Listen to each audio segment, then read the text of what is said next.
Well, hey, everybody. Welcome back to Relentless Talk Radio. We are live. This is episode 96 of Relentless Talk Radio. I'm here with Vanessa Kelly. She's the owner of Function Pilates in Tempe.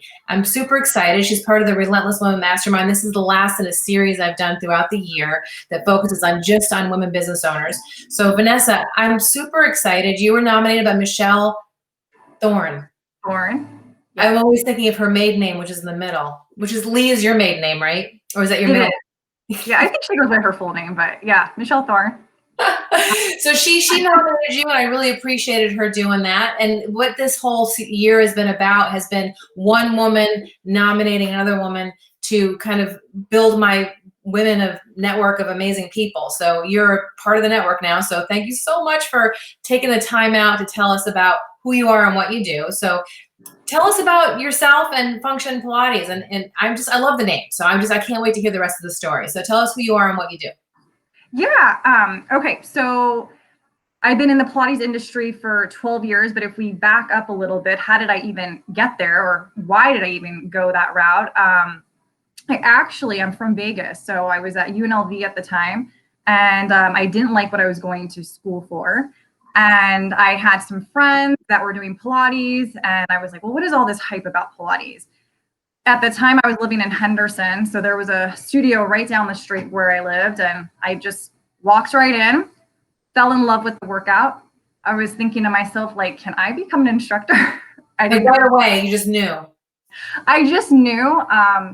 And then I like to research a lot, so I did my research on what type of certification I wanted to do and what studios were host studios in the Vegas area. Found my studio, and that was got certified in 2009.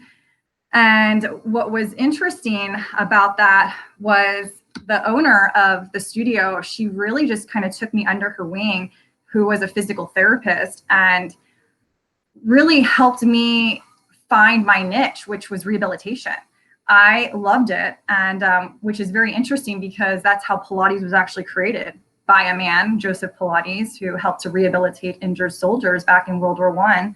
So I just began my adventure of studying rehabilitation and how I can work with special populations and people with autoimmune conditions, and how it can really help their body. It's really for anyone, but yeah, that's what really got me into the program of Pilates teacher training. And then I just, went on with my program, working at different studios. I love how we accidentally fall into our passions. I think sometimes when we're younger, we think we have to have this map all kind of figured out. And once that map is figured out, you kind of get on a trajectory and you're just going to become a fill in the blank, But it's an experience that you kind of bounce off things and you kind of accidentally find your passion while you're out there living life. So I think the key is to go out and live your life, and then you can find the things that kind of float your boat while you're doing that, right? Well, what's so interesting is I was going to college for HR management, which I was completely not in my element at all. I loved having the freedom of being creative and talking to clients and having that energy with people. It's not a 9-to-5 job. I work all hours of the day, and I have in the past, and it's a little bit more structured now that I'm a mom, but and a business owner. I think sometimes when you're the one with your name on the lease or the mortgage, it kind of changes things a little bit. All of a sudden, you are an HR manager. Right. Oh, you were wearing. Right. Really are. What happened for me was I started out in health and fitness. I grew up in a bicycle shop in Vermont.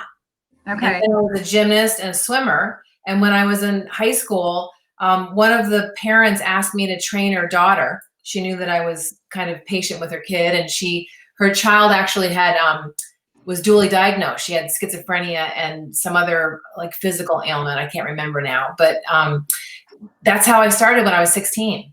And I really just thought that fitness was my part-time gig until I got to the next gig thing. So I went to college for art twice. And then I went out to a master's degree in administration. And no matter what I did, I always ended up back in the fitness industry, one level or the other. There's just no way I could leave it. Because when you truly love helping people in that way, you can't help but continue to do it. And people ask you, even if you try to leave, I do a marketing shoot. People are saying, where do you work out? What do I eat? What do I do? So I tried like hell to leave the fitness industry and realized you can't leave your passion behind you. No. Yeah. It just kind of follows you, doesn't it? It does fall. And I definitely have found my element of not just Pilates itself, but the industry of Pilates. Like I love talking about Pilates. I love really introducing people to Pilates and how it's going to be so beneficial to their bodies and how it's a lifestyle, really. It's not just a fad, like a fad trend of exercise that we're going to do for 3 months and then be done with it, I think Pilates and yoga are very similar. To me, it's not a workout, it's a practice. Absolutely. Yeah. And it's a way of, and honestly, I haven't taken Pilates yet. So I'm looking forward to, after the holidays, coming and doing a site visit, because I haven't actually done Pilates, but I'm fascinated by Pilates, the guy. I mean, he's a guy. He was a maverick on so many levels and was passionate on so many levels and controversial on other levels. I mean, really, I keep on waiting for the Joe Pilates. Is it Joe, right? His name is Joe? Yes. So the Joe Pilates biography movie. I keep on waiting for that to happen because he was a fascinating guy just in and of himself. I mean, he was truly an innovator and an entrepreneur and a maverick, and just the fact that Pilates is still here and is a lifestyle many years after he's passed. It's really amazing. He left a legacy, basically. Yeah. 100%. Like all of us that have that legacy issue would love to be able to leave the legacy that Pilates, an individual human being person in our time frame, left here on the planet. And he was a hero too. I mean, to help World War I veterans. I mean, we think about really what he did is really extraordinary. Absolutely. Yeah. No, it's gone back a really long time. It's evolved over the years. And it's really become trendy, I would say, over the last 35 years here too. But and the thing is, it's for everyone. Anyone is a candidate for it. So explain a little bit about what Pilates is. So the people that are listening for the first time, they're like, well, I've heard about it, but I don't know what it is. So there's machines. I mean, it looks like a torture device. Like, what am I going to expect? So if someone comes to a class, what does an average Pilates class look like? Yeah. So there's two types of Pilates. I mean, you think yoga, and that's like you and your mat. Pilates exercises is you and the mat. And honestly, that is probably the hardest than what my studio provides, whereas we have all of machines, and the most popular piece of equipment is reformer. So if someone's saying, oh, I'm doing reformer Pilates, that's what they are doing. And it looks pretty much like a bed. So you're laying down most of the time, which a lot of people love. Again, you think back to when Joseph Pilates was helping to rehabilitate injured soldiers. He actually attached spring systems to their hospital beds. So that's where it was created in the very beginning. And from that point on, it's a full body workout. So you're not just coming in and you're going to target just your legs, or we're going to target just your upper body. It's really a full body workout, helping to improve your posture, helping to improve flexibility, and really working on your core strength.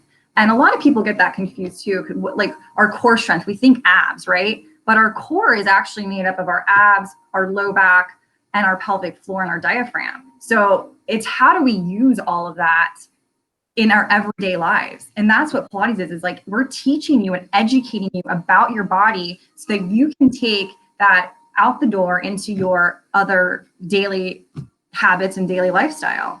And that's the thing. I was, we inherited a pot from one of our neighbors who was moving, and my guy put it on the patio.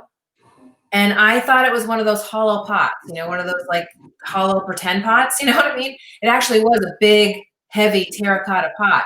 Now I've been in the fitness industry my whole life. I know about core, right? I know that if you're going to lift something, how to lift something heavy and how to lift something light, but I thought this was going to be light. So when I picked the pot up, I hurt my lower back, my quadratus lumborum. That's your core. That's like being able to change your tire.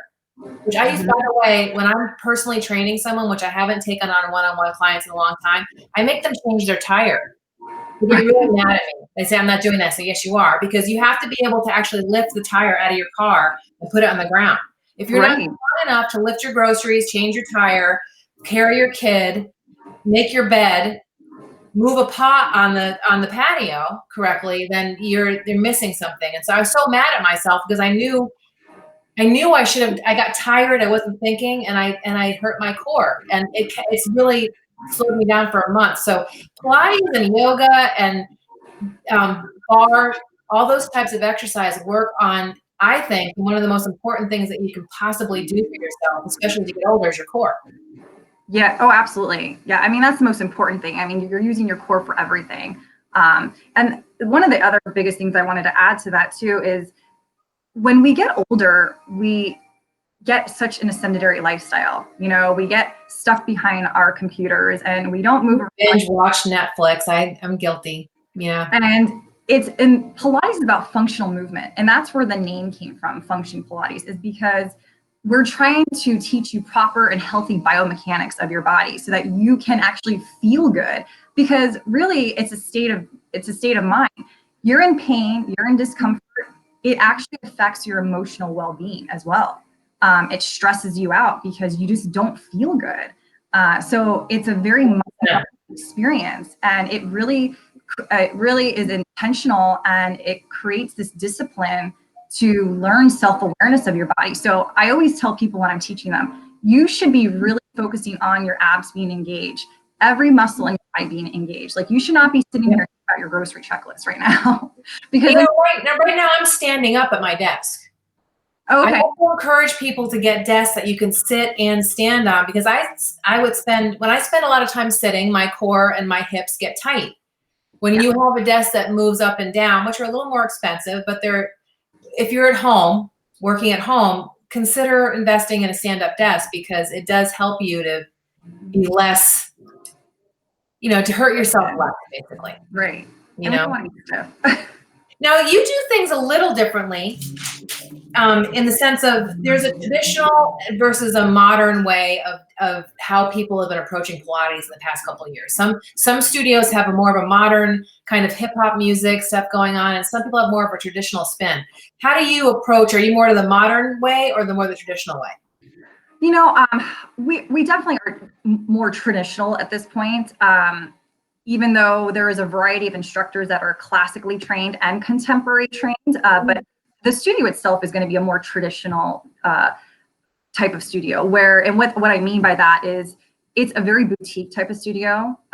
There is only 5 to 6 people to a group class, and once you walk into Function, it's a very spa-like environment. By the music, by the scent, by just the customized attention you get in class and the personal attention you get like at the front desk.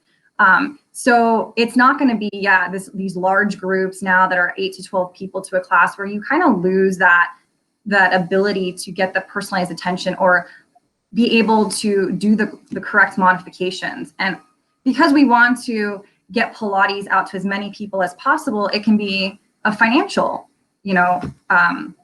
burden for some. So I understand the business model of creating larger classes because it reduces the price, but in a sense, like we still really want to get it out there as much as possible, where people you're investing in your health. So you either want to invest now and pay the price, or you're going to invest later when you're older and pay the price. And you guys are lucky because you already had small group exercises going on, and you've already been socially distanced because the machines are apart. So you were kind of like pre-COVID. Also, you probably didn't have to change much in your studio for COVID. And it's so funny you say that, because as I was like going through some of the other business techniques that I've been doing, I thought I was going to be a little bit in this way of not being able to, what's the right word I'm looking for? In competition with other studios that may have had more people to a class, where they're able to fit and just reduce their prices as well. Right. But after, like, once the pandemic hit and COVID, people are actually more attracted to these smaller group classes. And we have a large space in here, and the machines are distanced about 6 feet apart. So you're like, that's great. This is how you're operating anyway. That's awesome. And I mean, this is the way that I believe that this is like where everything is headed, not just in Pilates, but just in general. So yeah, these boutique studios are going to thrive. And that's that, you know, for me, that's awesome because I've always believed in smaller studios. In this boutique kind of environment, we have more one-on-one. I train people one-on-one. I don't like to do, I'm a certified yoga teacher, but I work one-on-one with people. Yeah. I could do big classes, but I've tried in my career to do big classes, but I really like having that one-on-one because we talked about this pre-show. If I go into a class or I go into a gym and I see people hurting themselves, it's so distracting for me because I know exactly what they're doing. So I have to try to put my blinders on when I'm in the gym. Hard. Like, I can't watch, right? You don't have time to go to each individual and actually like help them out. You want to. And you know, when I'm just a client, like I've been known to walk up to people in gyms I'm not an employee of and say, listen, do you mind? I've been a trainer for 36 years. I don't work here, but do you mind if I give you some feedback? Are you open to it? And they're like, yeah, great. And I'm always amazed at how in some of those big gyms, there's not people walking the floor like we used to 20 years ago. Yeah. That's how I built my business. I walked the floor and I looked for disasters happening and I ended up with lifetime clients. I mean, really, honestly, that's how I built my business. So I'm always people are scared to ask too. They're really afraid to ask. It's like, you have to ask them, like, how is this feeling for you? Are you in any, this doesn't feel right. Okay, well, let's fix it. And I'm also really careful to ask people, like, are you ready and prepared for the feedback? Because some people are like, I want your unsolicited advice, get away from me. And I'm like, okay, that's cool. You know what I mean? But 99.9% of the time, like, yeah, because it's how you ask people. It's how you approach people. Hey, you know what? I see it kind of doing something. You know, you can take it or leave it. It might be for you or not, but here's some ideas. So I really like the idea of having 5 to 6 a class because you can do that. You can really take care of people, which honestly, if you're in the health and fitness industry for the right reasons, that's really what you want to do. You want people to feel healthy and happy. And it's about relationship building. 100%. We know these clients in and out, like so well, where we know like stuff about their family and, you know, their kids and relatives. You know it all. I mean, I have about their body on Facebook that I trained literally 30 years ago. It's hard to believe I'm that old, but I have people that follow me on Instagram that have known me since I was 20. Which is awesome. Yeah. If you build a relationship, that's the way it's supposed to be. They watch everything I do as far as fitness is concerned because they miss me training them. So it's awesome to build that relationship. We also talked pre-show about the perceptions of, like, you know, young or old or healthy, muscular, not so much. I mean, Pilates really is for every age and every fitness level because you really are able to push based upon your own level where you're at. So if you're an older person and maybe weaker, you're on your back, you can push to your level. Or if you're someone like me or you have been in the industry our whole life and we're a little stronger, you can push to that level too, right? Yeah, so that's the nice thing about having the machines, which is like pretty much the best way to start Pilates if you've never tried Pilates, is starting on the reformer, because there's spring systems that are attached and it creates either assistance, so it either helps you or it can make it harder for you where you're using your own body weight. So it doesn't matter. I could be teaching an entire class of, like, I can have half the room beginners, half the room advanced, and everyone will actually feel like they're getting their own individual workout just based off the springs, even though we're doing the same exact exercise. Does that make sense? Yes.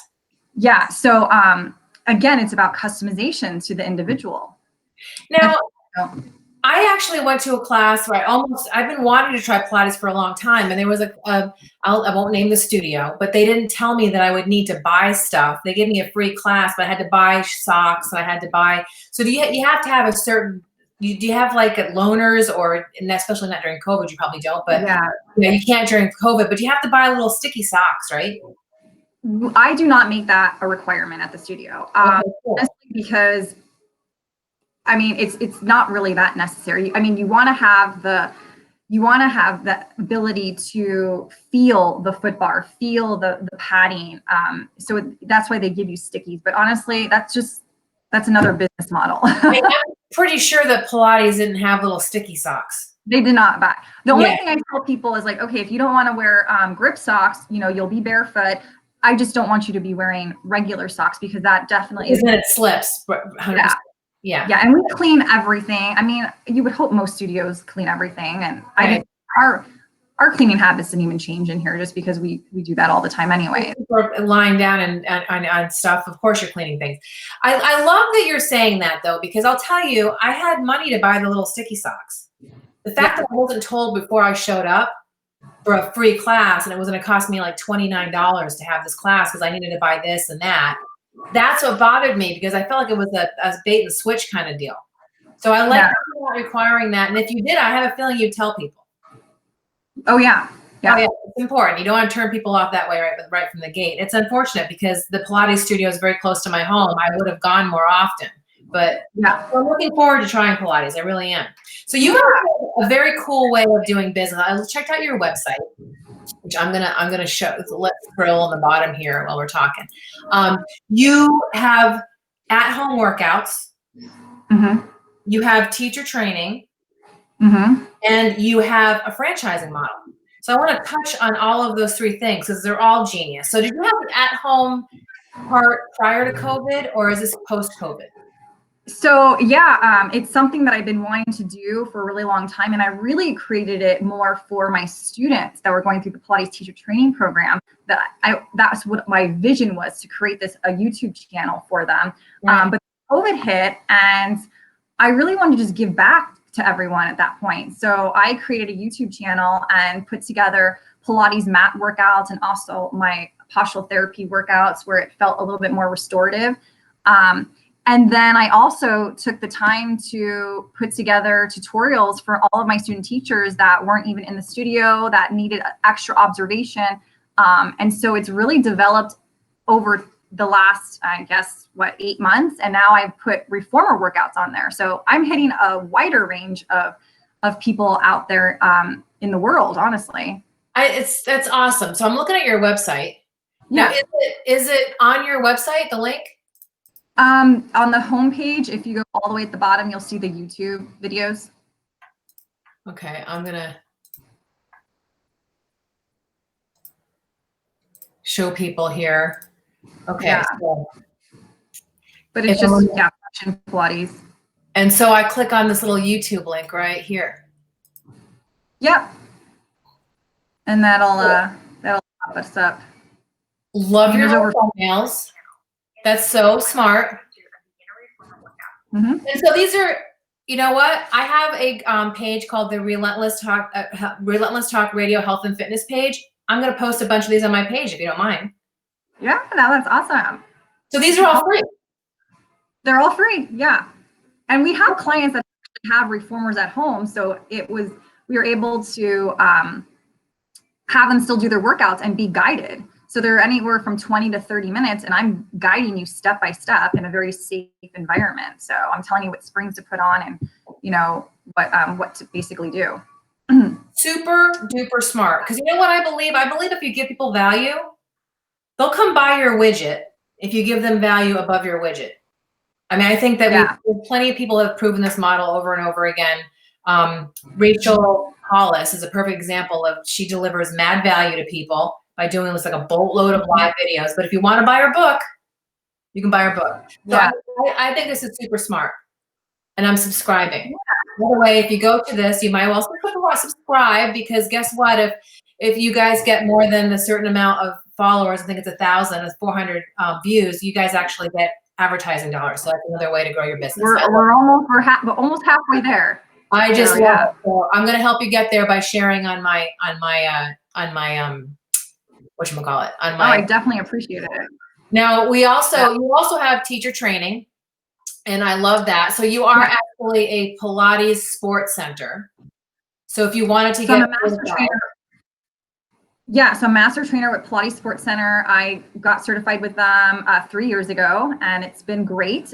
There's not a lot of teacher training facilities out here in the East Valley. So I get to attract a lot of those students, and I'm very thorough with them as well. Just again, I did so much research when I went through the course that I want to make sure everyone knows what they should be researching because it's a huge investment. It's a huge investment. Huge. I mean, I'm very upfront, and I really. There's not a lot of money in the grand scheme of things and what you're going to earn over your career. Okay. People spend a lot of money to become a doctor, a lawyer. I've spent I never add up how much I spent on all my degrees because I'd probably vomit, but So 4,900 to create a career where you get to help people at this level is just amazing. And for that, you get the, do you actually get a reformer, or that you get you get the mat and chair training?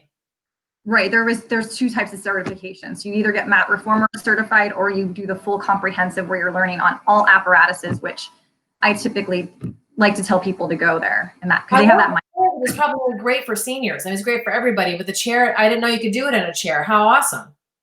Yeah, and a lot of this, we get people of all ages going through certification. It's some people just do a complete career change, and it's great. I really encourage it. And it's always about, like, do you jive with the trainer, because you're gonna be learning from that person too. So I always encourage people to meet with me, see the studio where they're gonna be working out at, because it's an investment and it's time. It takes anywhere from 6 to 12 months to become a certified instructor. 100%. So it's like, that would be your main hustle, your side hustle. I think it's smart to have a side hustle these days. It's smart to have several hustles. I called this episode "Be Well-Rounded," because I think that you are well-rounded. You've got several streams of income coming in. You're giving mad value for free, and you're also doing some really great things. So you have a giveaway going on right now. If you come in for 5 classes, you sign up, you get into a drawing to get a free pair of leggings. Yes. So if there's company savvy. Right. So if there's anything 2020 actually taught me, was to have multiple revenue streams, which is why I partnered up with an athleisure brand company that just pre-launched in January. And I love their clothes. And to give back this month to the clients, anyone who joins a group class or a private session from yesterday till Friday gets entered to win a free pair of leggings. So 5 chances all week long. And I just posted the first winner this morning. So it's kind of exciting because it's a new brand. Super exciting. I've been watching Savvy. They've scooped up some really good talent right in the beginning of their launch. They have some great founders. They've invested a lot of money into the company for sure. Yeah. And I'm excited because you sent me a pair of Savvy leggings. I can't wait to try them. I know. So I do a live video over at EOS every morning. Not every morning. I would say probably twice a week, where I show people a very short part of my workout. But I'll definitely let people know what I think of your leggings and send them your way. Yeah. But yeah, I tied it up. I just franchised my business 2 months ago, and that was a 10-month process. But during COVID, it allowed me to get the work done. But yeah, so that will be something I'll really be targeting next year. It's super, super smart to franchise. I had a salon back east that I sold. I decided not to move forward with it, but everything I was doing when I was building my salon was about franchising it. So I've done some research about the work that it takes to franchise. You are a rock star, just saying, because it's a huge amount of work to get your system set up where you can franchise, and you actually have to go through a bunch of legal mumbo jumbo to be able to do that. Mm-hmm. And so it's not just like for everybody that you just throw something together and you can franchise. I think it's a brilliant concept. I think that you've got several streams of income coming in. You're franchising, you're teaching, you're giving mad value. You're aligning with other brands that are in alignment with your core culture. It's super smart. You're well-rounded. In 2020, if taught us anything, is having one stream of revenue is kind of stupid. It is. A lot of us know that at this point now. So yeah, I encourage a lot of people just to kind of open up and see what else is out there, even if it's just like a part-time gig. So you've got classes that you're making money at. You've got teacher training that you're making money at. You have a YouTube that's free. However, when you do get to the point you have certain followers, you're going to get some advertising revenue on that. You have franchising that you're going to get revenue at. And then you're partnering with a clothing brand. So you have 5 streams of revenue right now. Yes. Yes. Super duper smart.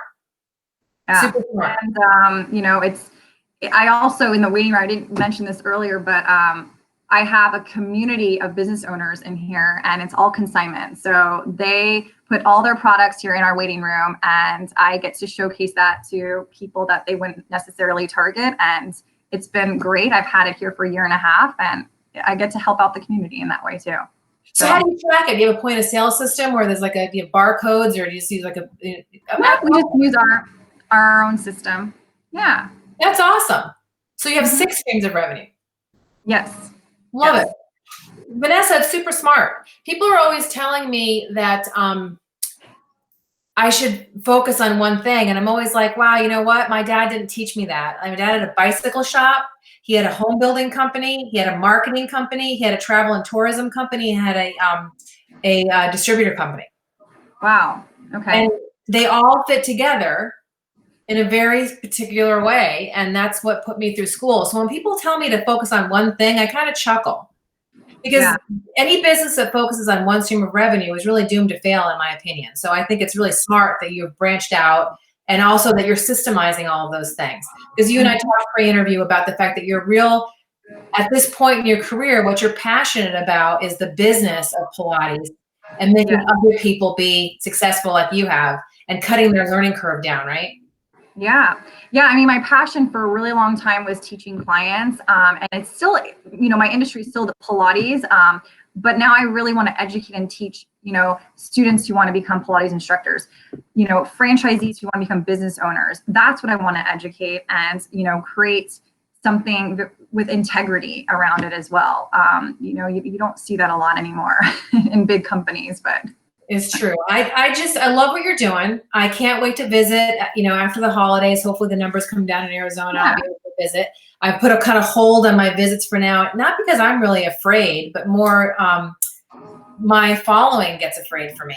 It's kind of interesting. You know what I mean? So I'm keeping my my own fitness things narrow right now, but after the holidays, the numbers come down a little bit, I'll come over and visit. I cannot wait to meet you in person. I just really commend your well-rounded approach to business. I thank you for jumping on board, having not met me, having no clue what we were going to do.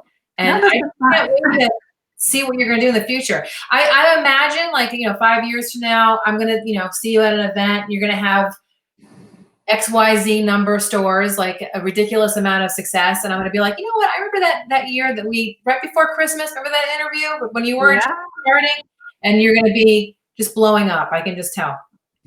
Oh, I appreciate it. Thank you for the confidence. I can't wait to watch it. I love watching people succeed. So Vanessa, thanks a lot for being part of episode 96. This has been Relentless Talk Radio, and we will be back again here Tuesday at 2:30 next week, talking with Susan Brooks, who's just started a company around Zumba. So it's funny how Zumba and Pilates, the different types of modalities, are now kind of recreating a little bit of how things are delivered. And I think it's real fun. It's one of the silver linings of COVID, I think. Yeah, it really is. It really is. People are definitely be more aware of their health and wellness. That's for sure. And I think people are more willing to try things out of the box. Mm-hmm. They're more willing to at home. Be bold, be out of the box. And so, check back in and check out what Susan's doing. She's a pretty cool cat. She used to have a cookie company, huge cookie company. Oh, yeah, wow. Interesting person. So check back in next week on Tuesday. You'll find her fascinating. Sounds awesome. So have a good rest of your day, and Merry Christmas, Happy Hanukkah, Happy Holidays. And I look forward to seeing you in 2021. Perfect. Same to you, Michelle. Thanks for having me. Take care. Bye. Bye, everybody.